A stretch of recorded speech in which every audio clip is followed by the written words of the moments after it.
Good afternoon, everybody. I am Pat Sadak, and I'm a constable with the Winnipeg Police Service Public Information Office. I'm joined here today with Chief of Police Gene Bowers and Deputy Chief of Investigative Services Cam McKidd. We have one item to discuss with you today, but before we do that, I would like to acknowledge that we are on Treaty 1 territory, the home and tradition lands of the Anishinaabe, Ojibwe, Innu, Cree, and Dakota peoples, and in the national homeland of the Red River Métis. Our drinking water comes from Shoal Lake 40 First Nation in Treaty 3 territory. I'd like to now invite Chief Bowers to the podium to provide opening remarks.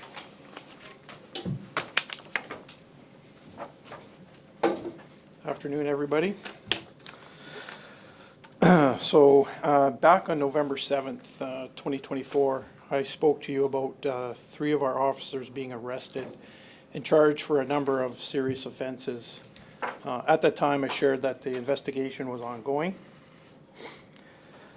And as a result of the continued investigation by our professional standards team, in consultation with the IIU, Manitoba Justice, and federal justice officials, yesterday one of those 3 officers has been rearrested for additional criminal offenses.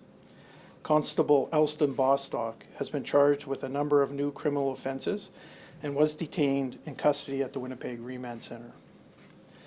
Additionally, Constable Vernon Stratinsky, a 15-year member, was arrested yesterday and charged with a number of criminal offenses. Constable Stratinsky was released on an undertaking. Both officers remain removed from duty with internal disciplinary proceedings underway with respect to their employment status. These are very serious allegations which go directly against the values of the Winnipeg Police Service, tarnishing our reputation and eroding the public's confidence within our service. These allegations are clearly not representative of the actions of our dedicated members who bravely serve the community with integrity, professionalism, and pride day in and day out. We understand the damage this does to public trust which must be earned every day, and that is what we intend to do. Upon becoming chief, I committed to delivering enhanced accountability and transparency within our police service. No organization is immune to individual misconduct. It is our responsibility to confront it and act decisively, which we have done. We take this extremely seriously. We are taking actions to ensure a high level of accountability within the service. I recently met with my senior management team, laying out the expectations of accountability to the public, the justice system, the police board, and to ourselves. The police service's success and public safety relies on a high level of accountability and transparency. I directed each of my senior members to meet personally with all their members to reaffirm the integrity within which we must continue to do our jobs. As well, I will be adding another 3 investigators to our professional standards unit to ensure all allegations are investigated thoroughly. Yesterday, I sent a letter to the Justice Minister, Matt Wiebe, asking that the new Police Services Act establish a uniform code of conduct for all police officers in Manitoba, and to have a requirement to publish disciplinary actions taken with respect to police misconduct. Trust must be earned. We can't ask for trust. We have to earn it through our actions. That means transparency, decisive leadership, and commitment to the highest ethical standards. We will continue to take every step necessary to reinforce that trust. Now, before we speak to these allegations any further, Deputy Chief Cam McKidd is here. He heads up our professional standards unit. He'll be providing you some more detail with respect to this lengthy investigation, I think of 16 months, and some details as to what the charges are. Thank you.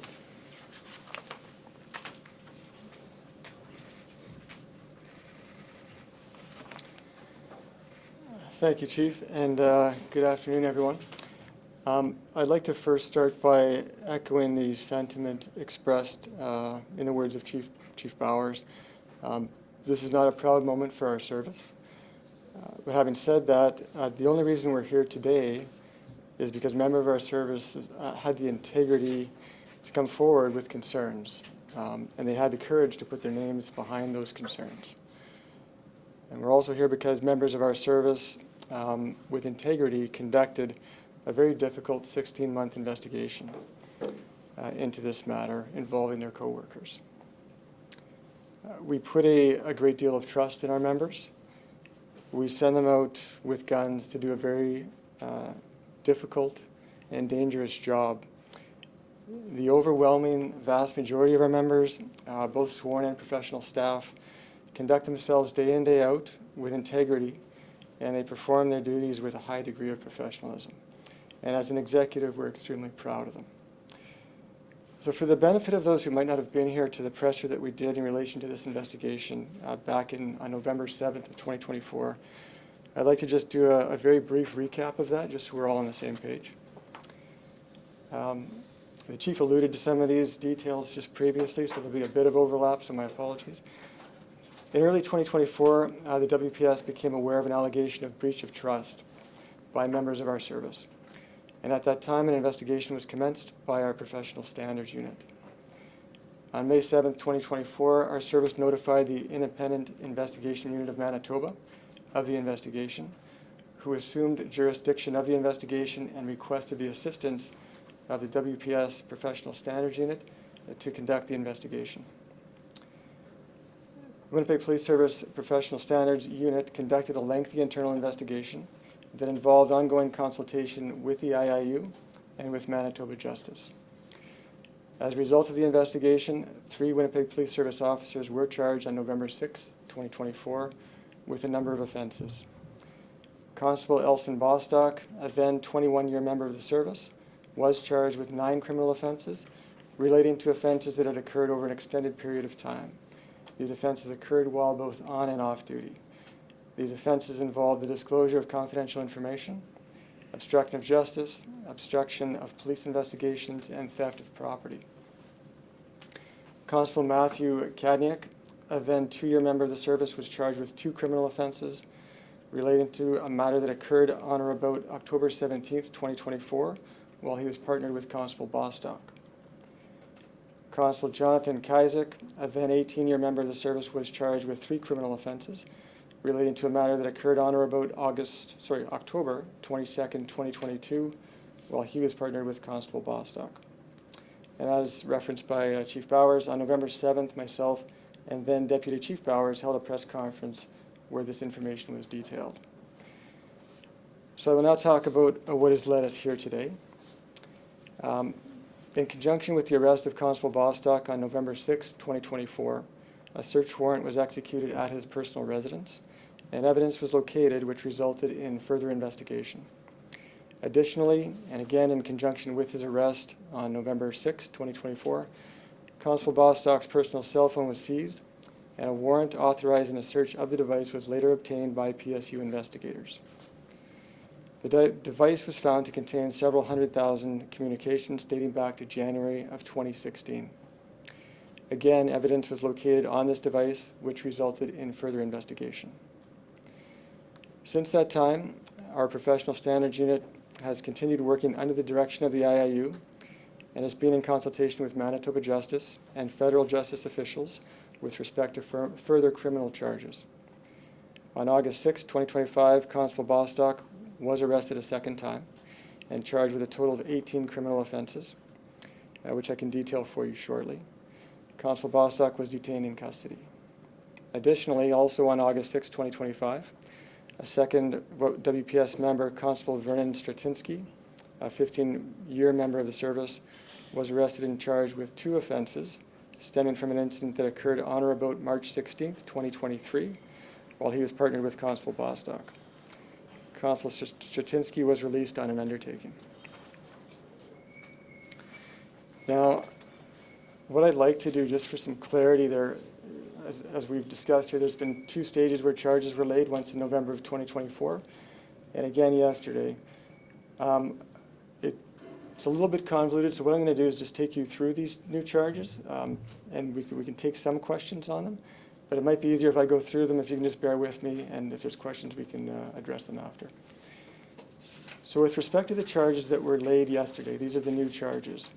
I'll break them down for you. There were 5 new incidents that were uncovered in subsequent investigations, subsequent to the initial arrest. 5 new incidents, and there's a total of 10 charges relating to those 5 incidents. So I'll start by going through those 5 just in brief here. The first incident occurred between September 27th, 2019 and October 31st, 2024. And this is in relation to stolen ammunition from our firearms unit. During that time frame, Constable Bostock attended numerous Winnipeg Police Service firearms training days, during which he continuously stole ammunition. Constable Bostock in turn provided the stolen ammunition to a friend on 3 separate occasions. The charges relating to that first incident are theft under and breach of trust. The second incident occurred on May 21st, 2021, and this involved a sudden death that Constable Bostock attended. While on duty, Constable Bostock attended a call for service regarding a sudden death in the 500 block of Osborne Street, at which time he obtained an intimate photo of a deceased female who was only partially clothed. Constable Bostock then distributed this photo electronically to another party. The charges relating from that second incident are indignity to human remains, distributing an intimate image, and breach of trust. The third incident I'll describe took place on or about March 16th, 2023. In this instance, while on duty, Constable Bostock and his partner, Constable Vernon Stratinsky, attended to a residence in the 300 block of Mountain Avenue in a marked cruiser car and in full uniform. Both officers entered the residence without authorization for the purpose of evicting the tenants at that location. These actions were not associated in any way to their policing duties. In relation to that third incident, the charges are break and enter to commit indictable offense, to wit, extortion, and breach of trust. So those charges are in relation to Constable Bostock and Constable Vern Stratinsky. The fourth incident occurred between February 17th, 2016 to August 23rd, 2024. And this involves obstructing justice with respect to provincial offense notices that were issued under the Highway Traffic Act. So between those dates, there were numerous occurrences in which Constable Bostock interfered with the course of justice by attempting to obstruct, pervert, or defeat the prosecution of provincial offense notices issued under the Highway Traffic Act. These were cases in which Constable Bostock contacted WPS members who had issued provincial offense notices and requested that the tickets be voided. The charges in relation to incident number 4 are obstruct justice and breach of trust. The fifth incident I'll describe has between dates. This occurred between October 26, 2022 and June 25th, 2023. Between these dates, on 6 separate occasions, Constable Bostock accessed and disseminated confidential information from WPS databases to unauthorized members of the public. With respect to that fifth incident, the charge is breach of trust. So that's a total of 10 charges relating to 5 incidents. I'll note for those of you that are going to be doing some work on this, there were also 3 charges that were initially laid against Constable Bostock on November 6th of 2024 that were relayed by the Crown yesterday. And the reason for that is new information came out in the subsequent investigation, so there's new detail. So the charges were relayed. So there's a total of 10 new charges. 3 charges were relayed yesterday, just in case that's confusing when you're sort of going through things. In addition to that, we mentioned that on November 6, 2024, when Constable Bostock was arrested, a search warrant was conducted at his personal residence. And the search revealed the following items within the residence. Firstly, approximately 3 grams of cocaine and amphetamines. And secondly, approximately 42 grams of psilocybin mushrooms. With respect to that discovery, a federal Crown was consulted and authorized charges for possession under the Controlled Drug and Substances Act. There's 2 counts of possession there. In addition, following that his initial arrest in November of 2024, his phone was seized and a search warrant was obtained to go through that phone for evidence. As a result of that, investigators determined that between January of 2016 and November 6th of 2024, Constable Bostock had conducted approximately 84 drug transactions with various individuals. This occurred while Constable Bostock was both on and off duty. So with respect to those incidents, a federal crown was consulted and authorized 3 further charges under the CDSA of trafficking and distributing illicit cannabis. So in total, under the CDSA, there are 5 additional charges that were laid.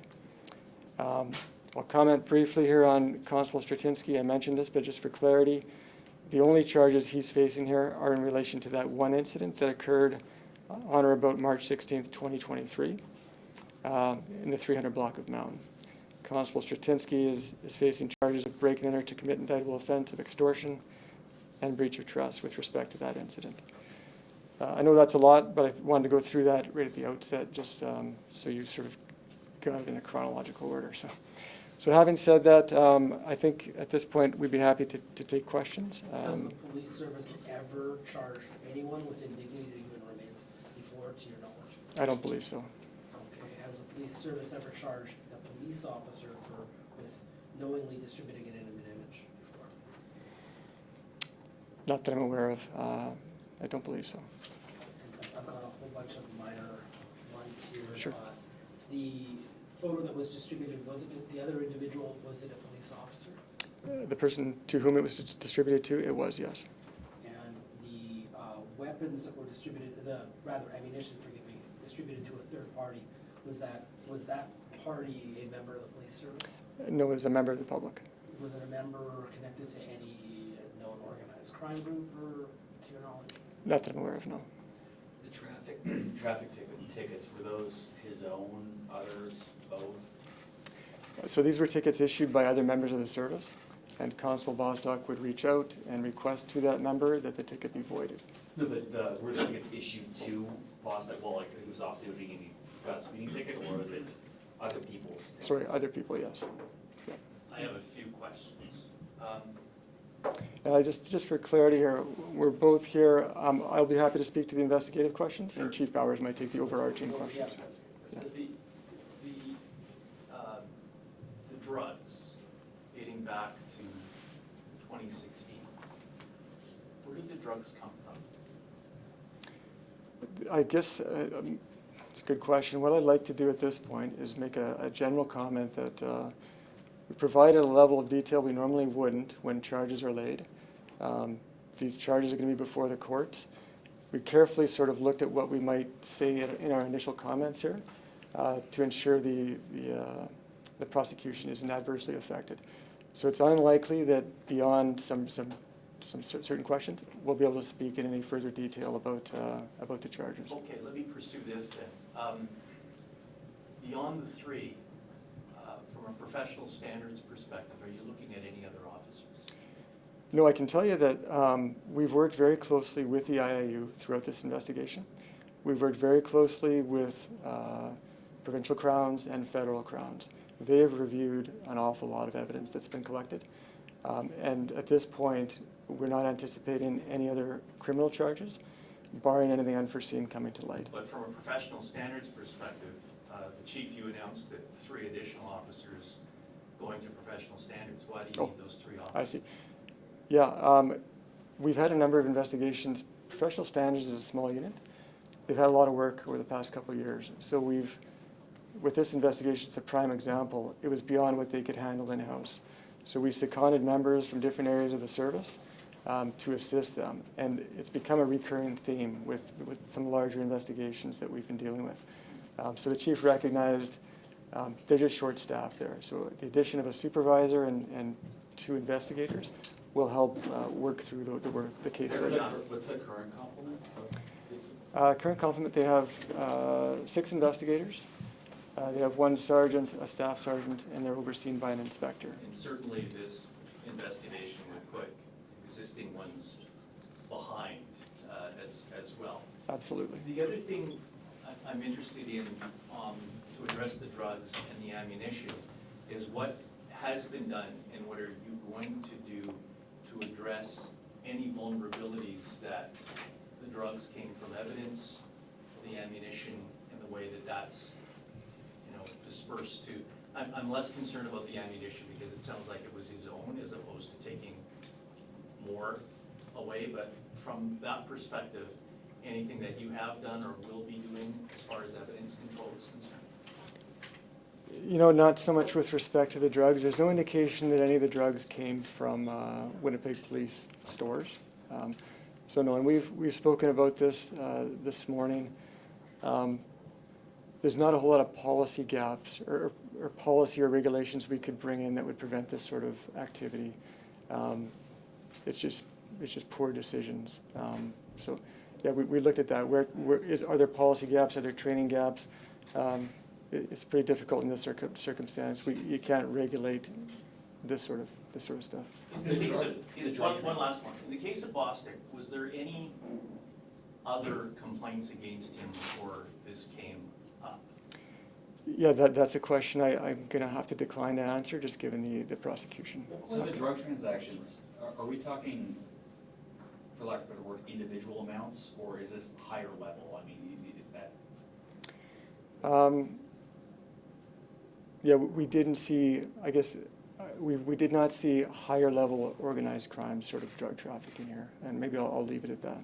In regards to the distribution of confidential information, the recipients of that information, are they being looked at in a criminal way, or what has happened on the other end of that? The information was provided to members of the public, and there's no criminal aspect to them having received this information. Do you have any indication of why he was giving them that information? I'd have to decline to answer that one on the same basis. On a similar note, would you be able to say why the evictions were taking place, or who was that on behalf of these individuals? Mr. Bostock owned property, was this on behalf of somebody he knew?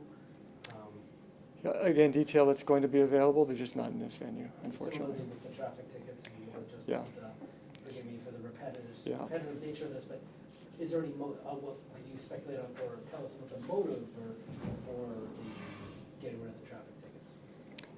I couldn't go into that level of detail, sorry. So, and sorry, you said at this point you're not anticipating further charges, but is this investigation ongoing, or is it considered concluded? We consider it concluded. From a criminal aspect, yes, it's concluded. There are peripheral regulatory matters we're dealing with other members, as you can imagine.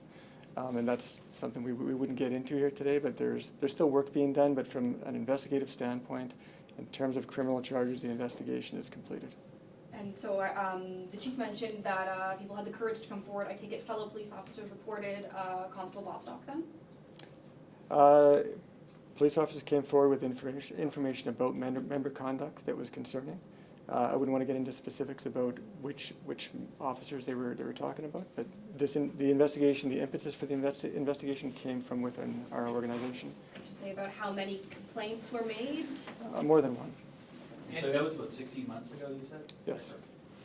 And maybe for you, Ed, for the chief, the level of bravado here, that's just got to be offensive, because you folks are all about the straight and narrow, the right and the wrong. And here you have somebody that's just going rogue, the bravado that, I'm imperialist to this. Yeah, sure. Acted like a king. Well, and, again, we take this very seriously, and I guess we take it personally. And I really feel badly for our members who are out there and, that really work hard and do the right thing. Because the majority of our members do the right thing.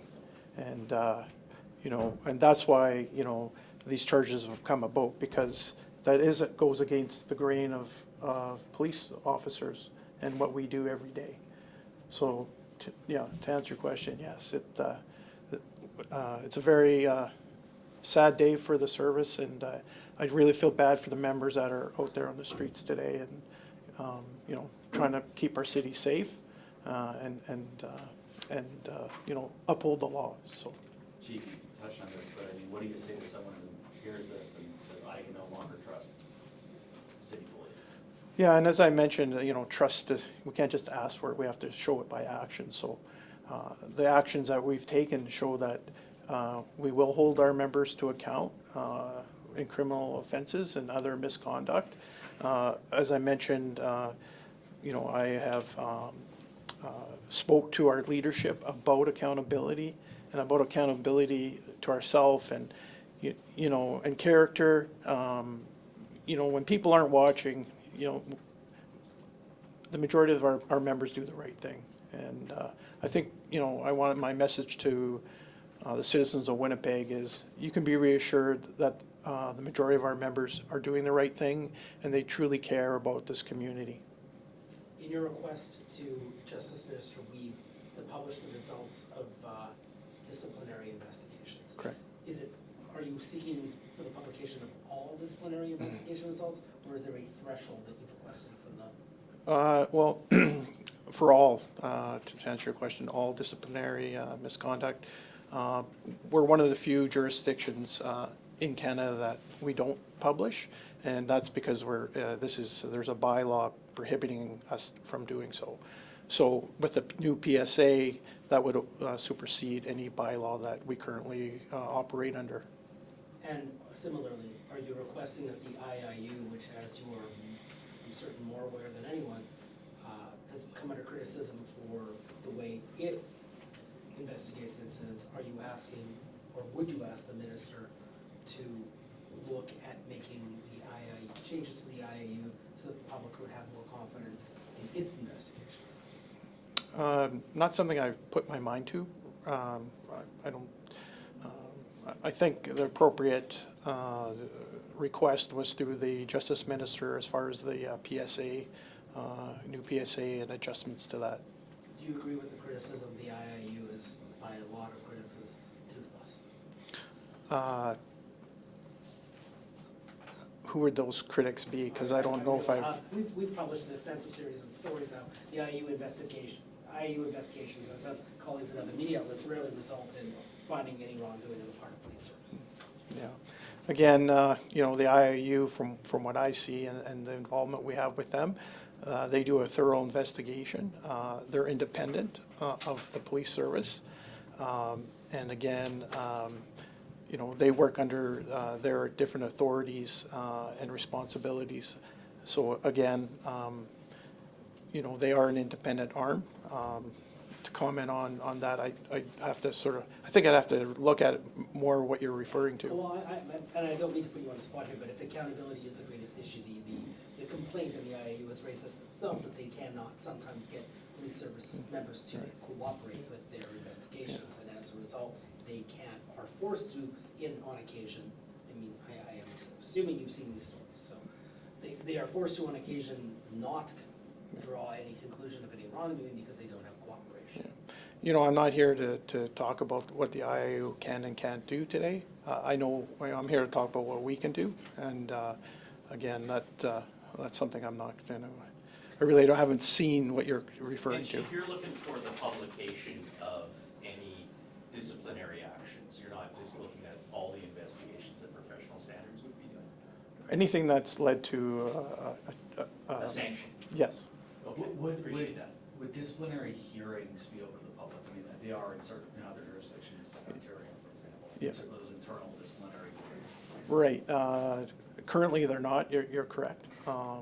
Again, I'm more concerned with the public confidence as far as moving ahead with that ability to publish what the misconduct was and what the penalties were, so that there is confidence that we are addressing misconduct. I think that's really important. Do you have a reason why an officer with over 10 years of service at the time of this first incident turned to criminal activity in the first place? Was there... Again, I'd just be speculating. I don't think that's for me to speculate at this time. And sorry, just to be clear, on the disciplinary outcomes, but at this point, the request wasn't about making disciplinary process, like hearings, open as well. Right. The letter I sent was more about the publishing of what those reprimands or what those consequences would be with misconduct. In regards to the breaking and entering, was was that in like a home or like an apartment complex? And how many tenants would you say were threatened with eviction?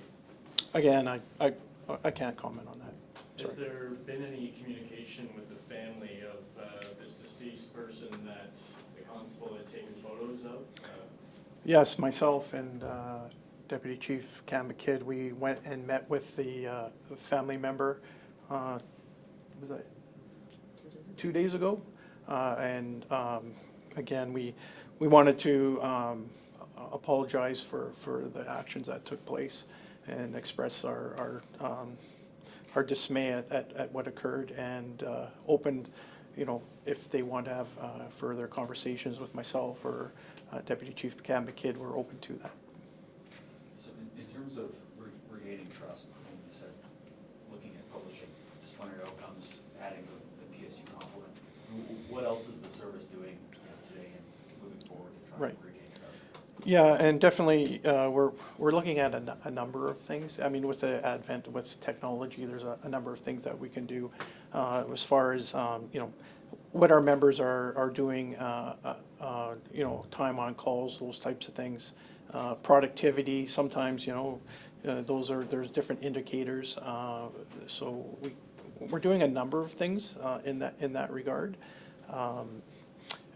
We're looking at, or I've directed some enhanced training for our supervisors to identify, misconduct or things that may lead to misconduct, and giving them the ability to react to them and deal with them in a quick fashion, so that things don't get to the point where we're arresting people. They've both been removed from duties. Is that paid or unpaid? They've been off duty.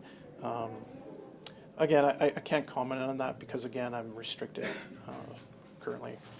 All right, one last question. This might sound a little out there, so forgive me in advance, but in the time between the initial charges and these charges, there was a shadow campaign waged against you to try to prevent you from becoming police chief. Do you believe that that was connected at all to the completion of this investigation? That's something that's never struck me. I never thought of that. So I can't comment on that.